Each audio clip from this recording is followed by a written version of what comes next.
Good morning, everybody, and welcome to yet another Desert Island Discs. And the face on the screen sharing this with me will be very familiar to many of you.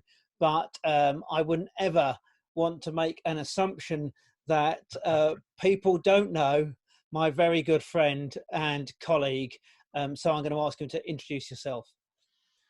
Afternoon, Michael. Morning, should I say? Morning, everybody else. Yeah, my name is James. I'm Pioneer Minister in the parish of Wintermore Down and Charminster. Been in Bournemouth since 2005, where we moved across from the glamorous town of Bognor Regis to be here in Bournemouth. Currently locked down with my wife and son, 25-year-old son, who's come back from London to be with us for a few weeks, which is mostly good. Yeah, it's amazing how grown-up children, when they're in their own rooms, don't seem to take up much space at all. But then when they're all together, take up, it seems, an inordinate amount of space, doesn't it? And eat an inordinate amount of food. Absolutely, yes, yes. They're hungry buggers, aren't they? Nikki and I are both wincing when the shop is done. Yes, yeah. Absolutely. And yeah, so you moved from Bognor in 2005, and we met in 2008. 2008 at yes, Sarum College. Yeah. Indeed, indeed. So, your Desert Island Discs, the normal rules are 8 musical tracks. I couldn't do it, Michael. And our other colleague, Reverend Peter Ferber, last week broke the rules and has probably set a trend. I think he has, naughty Peter. But I think for all of us who have a love of music, this is a nigh on impossible task, actually. Yeah.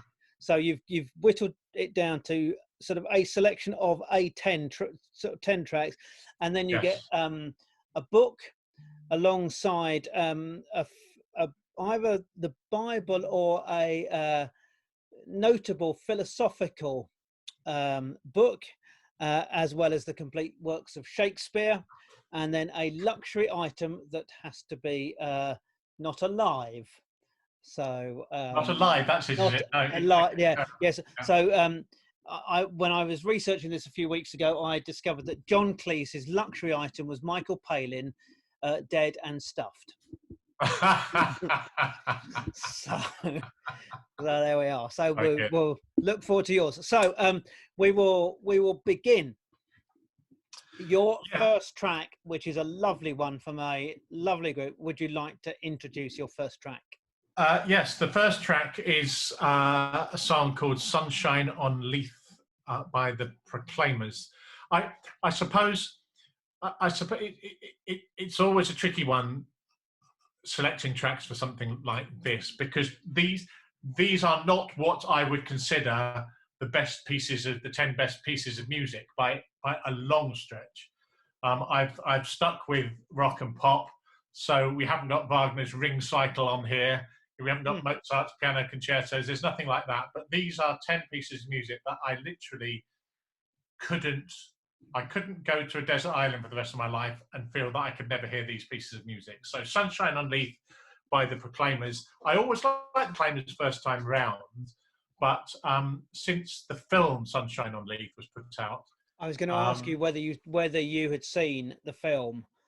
Yeah, as a family, it's our favourite movie. So every time we're all together, we nearly always watch Sunshine on Leith. So we probably watched it 8 or 10 times, and we all sing along. And I suppose it reminds me of sort of family times, and on the very rare occasions we're all in the car together, the soundtrack from this film will come on. So there's a number of standout tracks, but Sunshine on Leith, singing about that part of Edinburgh where my uncle and aunt lived, and I took both of their funerals. It's beautiful countryside, beautiful city, and so that's it's the number 1 track, Sunshine on Leith. Lovely, great start. Thank you very much.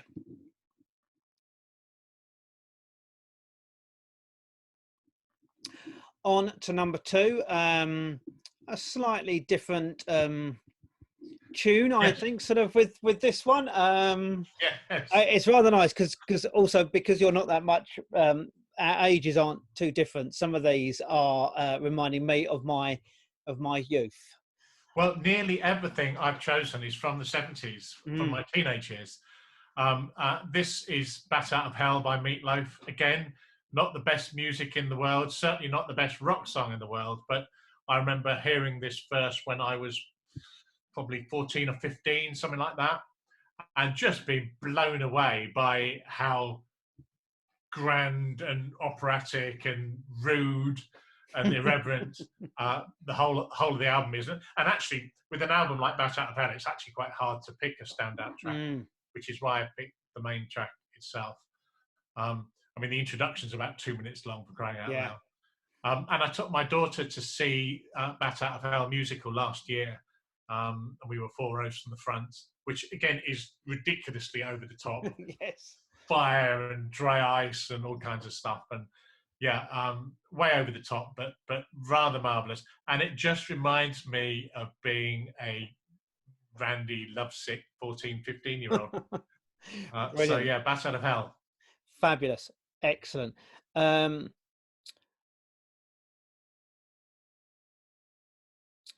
Track number 3. Track number 3. Now this is a live version of one of my favourite songs. Any of us that remember music from the 1970s will remember "Rumours" by Fleetwood Mac, of course. And it seems to be one of those albums, one of those bands that, whether you're into pop or rock or classical, everybody loves that period of Fleetwood Mac, or most people do. However, before the classic lineup of Fleetwood Mac, the 5 of them, before they did Rumours, they got together and recorded an album that they just called Fleetwood Mac. And this song, Monday Morning, features on that album. So it's the album before Rumours. It's a song called Monday Morning. And the album after Rumours that they toured, called Tusk, which didn't do quite so well commercially, but they went on tour with it. And so they had 3 albums they were touring. And they were in Japan and recorded a live album. And it started with this track, Monday Morning. And you hear the compere come to the front, and he goes, "Ladies and gentlemen, will you please give a warm welcome to Fleetwood Mac?" And the drummer comes in, and Mick Fleetwood is this sort of clattering, chaotic, loose-limbed sort of drummer. And he kind of lays down the beat. The guitarist comes in, and it's just live rock and roll. And it's really unusual that a live track will be even better than the album track, technically.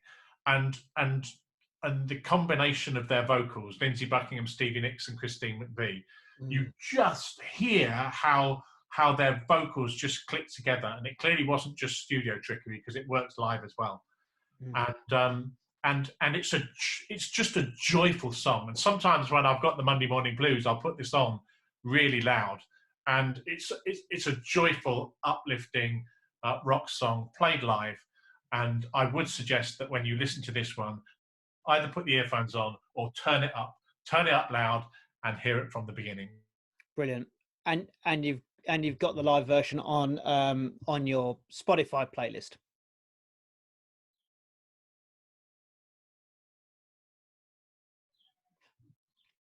And the first of 2 references to Mondays, and we'll come to Monday number 2 in a minute. Yeah, we will. Yeah, that's true. I had not spotted that. Well done, Eagle Eye. Yeah. And now your next track is, I think, if I'm right in saying, by one of your favourite groups. Yeah. The Who would be my favourite. Yeah. Well spotted. The Who would be, if I could take the back catalogue of any one group, it would be the Who by a long shot. Seen them live a few times. And this song, again, it's not the best Who track by any means. There's half a dozen outstanding tracks, but it's not the best Who track, but it's the first Who track that I heard.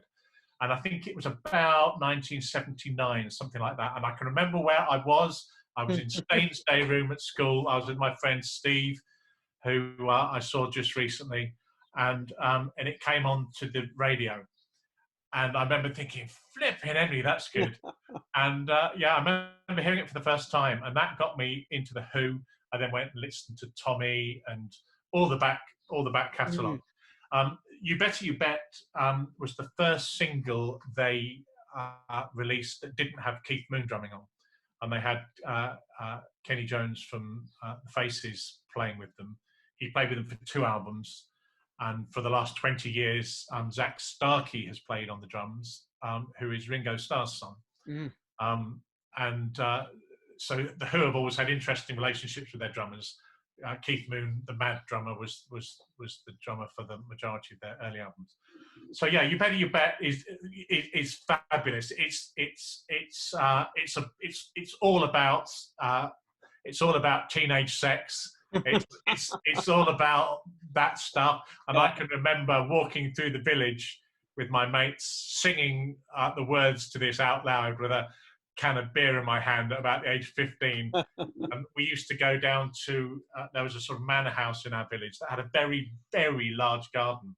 And we used to break in through the fence and sit at the bottom of their garden by a little pond and a bird table. It was shielded from the rest of the house. We used to sit down there and drink beer and smoke cigarettes and talk about music. And it just reminds me of that. Just kind of innocent teenage days, and it still gets my blood pumping. So again, another one to play nice and loud. You Better You Bet. There is, I don't know what it is. It's funny you should mention though about that first track that you either hear or buy, not necessarily the best by any artist, but it does just stick in your mind, doesn't it? It does, doesn't it? Absolutely. It does. There's way better Who tracks than that. And I almost put one of them in, but I just thought, no, this is the one that takes me back to that moment. It takes me back to everything else they did. And every time I've seen them live, they've played it. So yeah, it sticks with you. And I shall still be jumping up and down to it when I'm Ray Merrick's age with a bit of luck. You Better You Bet. Fantastic. Fabulous.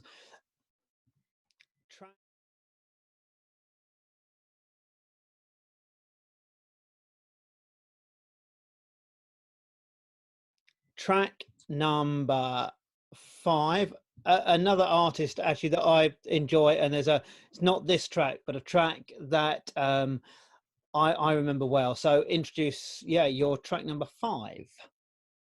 Well, this is very different. This is James Taylor and Carolina in My Mind. I love sort of early 70s hippie kind of laid back feel stuff, Carole King, James Taylor, Neil Young. I almost put in Harvest by Neil Young rather than this one. So I'm thinking, which way do we go here? But no, I've ended up with Carolina in My Mind. We as a family lived in America for a year, and I travelled out there before and after that as well. And on a couple of occasions we had, Andy and I and the children, when they were very small, Connor was 2.5, Brooke was only just 3 or 4 months, something like that. And we had a big road trip down to the Mexican border, down through Texas. Not Carolina, but it was Texas. And every time you pass through a town, for about 20 miles before and after, you got the local rock radio station on your hire car. So we sort of just tuned into that, and I remember it from then. And it's a song that it's a road song. It's being out on the road. It's the wide expanse of America. There's many of the values certainly currently with President Trump that I hate about America, but I love the place and I love driving in America. And Andy and I hope one day to scrape the pennies together to do another road trip in America. We'd love to do that. And this will be the first song that I put on the car stereo when we manage that. James Taylor, Carolina in My Mind. Excellent. Thank you. What's the song that you like by James Taylor? Which I am now trying to desperately remember it. How Sweet It Is to Be Loved by You? No, it's not. You've got a friend. Oh yeah, good one. Yeah, yeah. Which I don't think he wrote. Did he not? Did Carole King write that? Oh, she might Or was have it done. the other way? Or did she do it and he wrote it? Something like that. Yeah, and I'm trying to. Yeah. Somebody can text in and correct us on that one. Indeed. Yes. Yeah, fabulous. Yeah.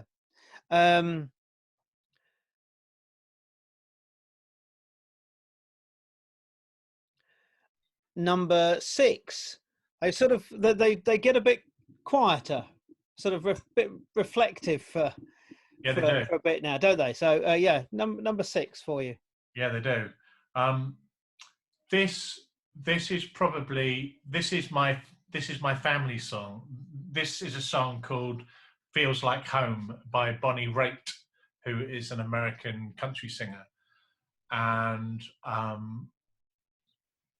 I had a job when I was kind of working freelance for various different charities before I was ordained, and it took me out the country quite a lot. So I used to travel a lot when the children were smaller, and I would always play this when I was coming back home, whether I was on a plane, a train, wherever.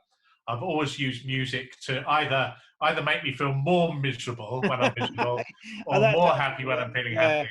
But this used to remind me of who I've got coming home. I can remember being a teenager thinking, will I ever have anyone? Will I ever have my own family, my own kids? Will I ever find somebody who loves an idiot like me enough to settle down?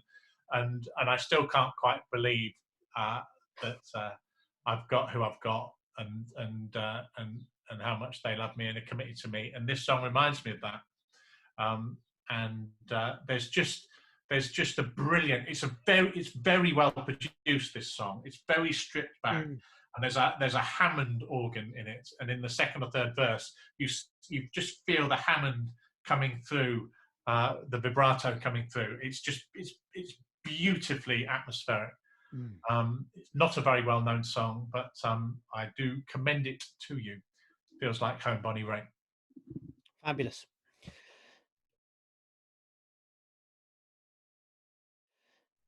And now the next one, if I'm right in saying, I'm just having a look at, yes, this has been sung by a number of artists. Yeah, the next one, and I love the version by Ellie Goulding.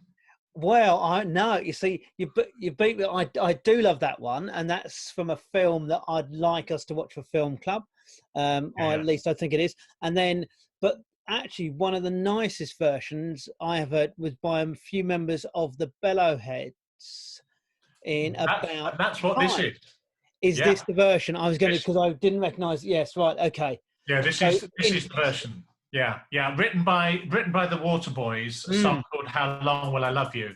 And I suppose if you were going to be a purist, the Waterboys is probably the best version. But you're right, this is a version from the film about the Richard Curtis movie About Time. And John Bowden, who sings it, is the lead singer of the Bellowheads, who of course we've seen live. Yeah. And I've seen live with my wife as well. Phenomenal, just phenomenal. It's hard to describe them. To say they're a folk band is underplaying it a little bit, isn't it? Yeah. They're a folk band with a brass section. Very energetic, very evocative. And this is from a film called About Time, a Richard Curtis movie. It's also the movie, Michael, which this was terrible timing, but the movie, for those of you who haven't seen it, is basically a love story between a father and a son, I think. The son does have a love interest with Rachel McAdams, but I think ultimately it's a love story between a father and son. And you see Bill Nighy and Domhnall Gleeson playing table tennis and all of this. And we watched it the night before Connor left home to go to university. Oh, crikey. All five of us went to, because we loved Richard Curtis movies and we'd heard it was good. And we went to the cinema down opposite the Pavilion, as was the Odeon. And all five of us watched it. And all 5 of us were crying. In fact, we were crying so much we were sobbing. When I cry in the movies, I find it hard to catch my breath, and we all go. it was too much, actually. But it's a beautiful movie. We've watched it since, and this song kind of sums up the movie. How long will I love you? And I guess this would be the song for my son, my boy Connor. And when I'm on the desert island, it would remind me of him and being with the family and watching that movie. Yeah. Even though, as you say, the Waterboys version is probably better. Ellie Goulding version is lovely, but this is the one that does it for me, I think. Yeah. Fabulous.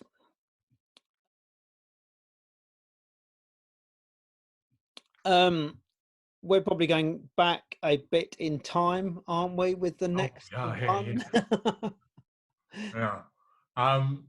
The Crystals, Do Ron Ron. Yeah. I love Phil Spector Motown stuff. I've got compilations of all of that. The other one that I almost chose instead of this one was Chapel of Love. But I think I chose this one because it is just irrepressibly optimistic. It's just fun. It makes me feel happy. And I just love the way it makes me feel. The words are nonsense. Just a girl singing to a boy, made up words, singing in tongues words. And I just love it because of how it makes me feel. So I've got a playlist on my phone. Sometimes when I'm by myself, if it's a sunny afternoon, I wind the windows down and just play Phil Spector Motown stuff for half an hour until it lifts my miserable mood. This is the big happy song in the playlist. Yeah. And if I'm on my desert island and I'm feeling a bit glum, and I've played Feels Like Home, and I've played Carolina in my mind, and I've got all wistful, this would be the song that raises my spirits and makes me laugh. And probably, I'm not a dancer, as you know. I don't know if you are. Oh, no, I'm not. A dreadful dancer. But I probably would, on my own on a desert island, I probably would have a dance around to this one and shake my booty and let my hair down a little bit to this one. Yeah, brilliant. Fantastic. Great.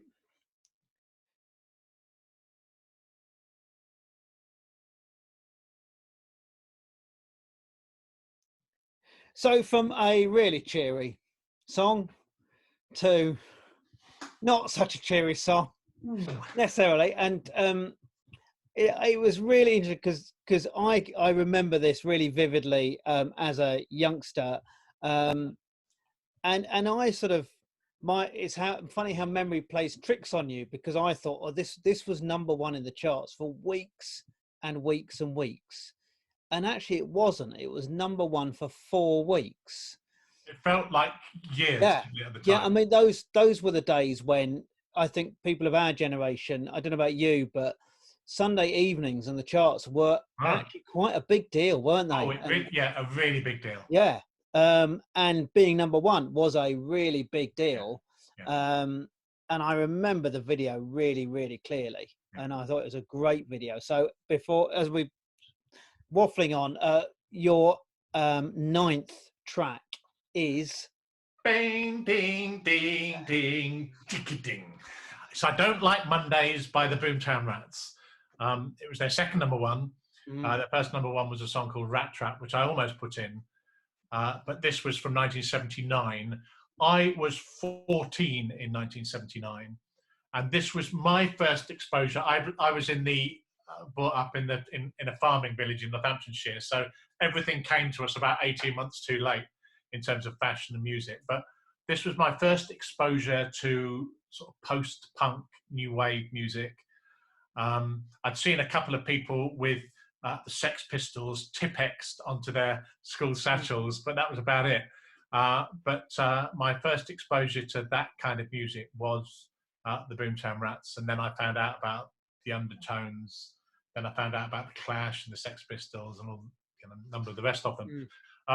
What I loved about the Boomtown Rats, though, is that they could play their instruments. They had a fantastic keyboard player who always played in his pajamas, whose name was Johnny Fingers. They had brass section in the band. They knew how to play the instruments. They in fact got bullied by the Sex Pistols and the Clash for being too highbrow. It's hardly highbrow, but yeah, I loved this single, and shortly afterwards, Bob Geldof took the lead in The Wall by the Pink Floyd film. So that interested me. But then, of course, I Don't Like Monday surfaced again in '85 when Bob Geldof organised Live Aid, and the Boomtown Rats played one of their last gigs, although they've got back together again now, played one of their last gigs live on Wembley Stadium. And you remember it when Geldof sang, "The message today is how to die." And the original song is about a shooting in San Diego. But of course, Live Aid was all about Ethiopia. And he just let it hang on, "The message today is how to die." And the whole stadium went quiet for about 5 or 10 seconds. And everybody just made this wall of sound. And I can remember thinking, blimey, this bloke has gone up a level from just being the Boomtown Rats lead singer. And of course, he then became the voice for Live Aid and Ethiopia and poverty and raising money, all of that. However, for me, the tale didn't end there. I ended up working with Greg Valerio, who you know, Michael. He came to speak at St. Luke's a few weeks ago. Greg founded a charity called CRED that worked in Ethiopia, and I ended up as their national coordinator probably for about 3 or 4 years, something like that. But one of our partners in Addis Ababa in Ethiopia, one of our partners, an organisation called IHA UDP, led by Dr. Jemba, found that the government had sold the land from under them. They were doing community development down in the slums. The government had sold the land from under them to the Hilton Hotel. And so it meant literally their patch of land and everything they would do was going to be leveled. And so Dr. Jemba rang Greg up and said, "Can you do anything? Can you help?" And so Greg rang his friend, Catherine Hamnett, the designer. Catherine Hamnett had just designed some T-shirts for us. And Greg rang up and said, "Catherine, I need Bob Geldof's phone number." Because Bob Geldof was Mr. Ethiopia. Yeah. And she said, "I can't do that." And he's very demanding. He said, "This is important. I wouldn't ask you if it wasn't. I need Bob Geldof's phone number." And so she rang Bob up and all the rest of it. And so Greg rang Bob Geldof, explained the situation, and said, "I need you to do something." Bob Geldof went round to Tony Blair's house. This was during the Labour government. Bob went round to Tony Blair's house. He knew the numbers of every Premier and Prime Minister, went round to Tony Blair's house, who rang up his counterpart in Ethiopia. And a fortnight later, Hilton arranged to buy a different parcel of land in a different part of the city, and the project was saved. Bob subsequently went out there to visit Dr. Jemba and made links with them. When I took Connor out to Ethiopia to visit Dr. Jemba for the first time, they just kind of rolled out the red carpet. It was nothing I'd done. It was all Greg's work. But it was where we learned about community development in terms of the Africans doing it for themselves. Yeah. This wasn't about white man going and doing good stuff to the locals. This was about Africans who'd worked out a model of community development down in the slums for themselves. And it's where I learnt that Christ is in the face of the poor. It's where I learnt about community development. And it's where something changed in me in terms of the gospel siding with the poor and the vulnerable. And so Geldof was part of that journey. But then he came and did a charity gig for us. So my job was to host Bob Geldof for the day. And so I drove him and a couple of the guys in his band round. And that was just one of the highlights of my life. Getting to talk about Live Aid, getting to talk, he's remained very close to Paul McCartney, getting to talk about the Beatles, getting to talk about the Who. He's a big Who fan. And talking about talking music with Bob Geldof all around Portsmouth was one of the big highlights. So this song reminds me of all of that. That whole great big story. It reminds me of all of that, and that's why I would like this one, if you don't mind. Yeah, and that again, I think that sort of, for those of us who have an affection of music of any sort, it's when music is brought alive by a story or an emotion or a memory or whatever else, isn't it? It's it isn't actually just about the track, and as you say, there are musically better tracks, but it's about all the emotion and what's wrapped up in the tracks actually themselves. So, and he's still going for it. You know, there's a new Boomtown Rats album out, which they're supposed to be touring at the moment, and I was going to go and see with my friends Steve and Sam from school. We met up at a funeral just before Christmas, and we arranged we go together. But of course, because of coronavirus, that's not going to happen at this stage. But I'm hoping that it will happen later in the year. Yeah. But yeah, he's a bit grayer and craggier now, isn't he? Yes, just a bit. Yeah. But yeah, he's still writing songs and playing rock and roll, which is rather wonderful. Yeah, absolutely brilliant.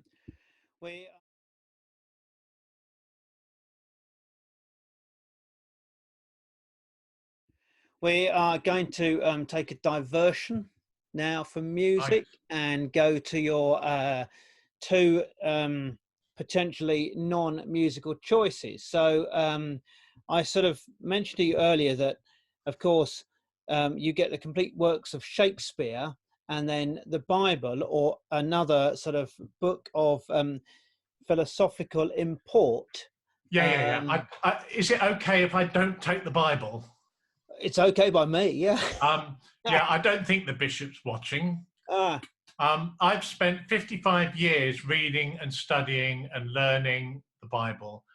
And I think I've got enough of it tucked away in my spirit. And besides of which, Jesus is the word of God, not that book that I keep on my shelf over there and dip into when I'm preaching and all the rest of it. So if it's okay with you, I would like to take a collection of Buddhist scriptures with me. Buddhism doesn't have a canon of scripture, which I think is a great strength. I think it was woeful that the church felt they needed to canonize scripture into saying, right, these are our writings that are in and this is out. They did that with the creeds as well, whereas Buddhism tended to be much more open than that. So I'd like to take a collection of Buddhist scriptures. There are hundreds of verses in the Bible and Jesus' teaching that correlate to the teaching of the Buddha. And it's been something that I would love to learn. And so that will be part of my learning and keeping the grey matter going when on a desert island. So that's what I'd like to do with that one. That's all right. Good choice to me. Yeah, absolutely. What else do you need to know? A luxury item that is not alive. Okay. Well, this is musical actually. I would, before I go to the desert island, I would like to go to the south of Spain, and I'd like to head out into the mountains, and I would like to select a handmade Spanish classical guitar. I've still got my Spanish guitar from when I did all my grades and my music degree and so on. It's in a terrible state. The neck's bent. It doesn't stay in tune. So I would love to go out and buy a proper handmade Spanish guitar, and I would take that with me. I can still remember my entire repertoire in my head from my teens and 20s days. And so I would basically get my old stiff arthritic fingers fit again, and I would sit down on a log on the beach and I would play that to my heart's content. But I would need a collection of strings for it. Yes. So if it can come with a lifetime collection of strings, I go with that. And you need to know a book, don't you, as well? Yeah, alongside your yeah. That's very, very difficult because I've always got a novel on the go. Always. It was a New Year's resolution about 3 years ago to get back into reading novels and not just sort of theology of all that kind of stuff. So I think I would probably go back to.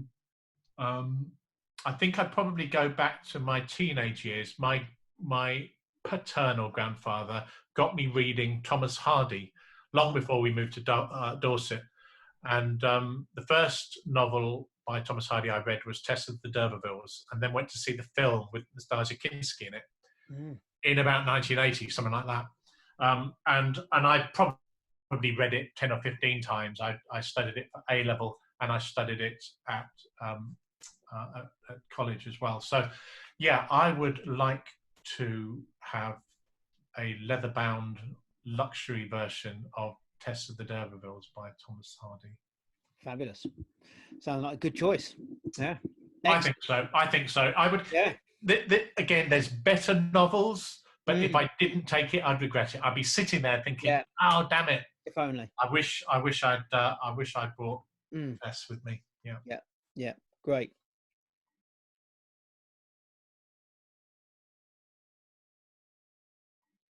And so, to conclude, your last track from an iconic band of time and probably since as well. So please introduce your last one. Well, my last track is a song called Our Last Summer, and it's by ABBA. It's on the album Super Trooper. And it reminds me of my grandpa, my mum's father, not the Thomas Hardy one, the other one. My mum's father, my grandfather, I was very, very close to. Spent a lot of time with him in my teenage years. It was him I used to take my girlfriends to when I was first starting to date. We'd pop by my grandparents' house for sherry with the grandfather, and he'd charm the bits off them. And yeah, he was rather splendid. He was ex-army, always wore a tie and a tweed jacket. But he was a bit of an ABBA fan as well. And so he had the album Super Trooper, and I remember listening to it at his house. And there's a song on it called Our Last Summer. And every time, it's starting to choke me up now. I'm sorry. Every time I hear it, I cry. It reminds me of my grandpa. Wow. And he died when I was about 32. But I can remember in the summers going over there, they had a big market garden. They had fruit trees and all that. And I can remember picking fruit and walking the dog and climbing the trees and chucking the apples down to him and all of that. And this reminds me of Grandpa. But then, of course, along came the Mamma Mia phenomenon, didn't it? And it reinvented ABBA for our kids' generation. Now, being a father of 3 boys, I know the Mamma Mia movies haven't featured highly in your household. But our girls got into the Mamma Mia movies and have seen the show. And along with Sunshine Unleashed, when they're back, we very, very frequently watch Mamma Mia 1 and 2. And Our Last Summer is one of the songs on that as well. And there was a Christmas about 3 or 4 years ago when I took the service at St. Luke's on Christmas Day, and then we drove to my parents straight from Winton, straight up to the Midlands, and arrived to them at their sort of mid-afternoon. And we played ABBA all the way up. We played ABBA Gold, ABBA Greatest Hits, songs from Mamma Mia movies all the way up, including this one. So there had to be something by ABBA on here. I think they're probably the best pop group that I've ever come across. There could have been one of any number of songs. But is it now who's the composer of them? Is it Benny? Benny and Bjorn. Yeah, the two boys in the band. Yeah. And isn't it said that actually the music they composed is very complicated, given what sounds like fairly simple sort of pop tunes? Yeah. Somebody I knew studied ABBA in their music degree at college. I think some of it is very simple and quite folky. Benny, the piano player, came from a folk background, but some of it is much more intricate, and he's a very good pianist. Some of it is more intricate and is just sort of a 3-chord wonder. Yeah. At the local vocals, we sing some ABBA. We sing Thank You for the Music. and actually the chords on that are really quite difficult. Right. It modulates all over the place. And whenever they spring that at me, I say, "Oh, I need the chord sheet in front of me." It's not a song like When the Saints Go Marching In that you could just play off the top of your head. So yeah, it is musically quite intricate. And yeah, I can remember being in love with the girls from ABBA when I was a kid. I think everybody was. It wasn't just my grandpa. No. So yeah, there had to be something by ABBA in there. I'd quite like to have had a couple of albums, but yeah, Our Last Summer by ABBA, reminding me of singing with at home and in the car with the family, and of my dear old granddad. Fabulous.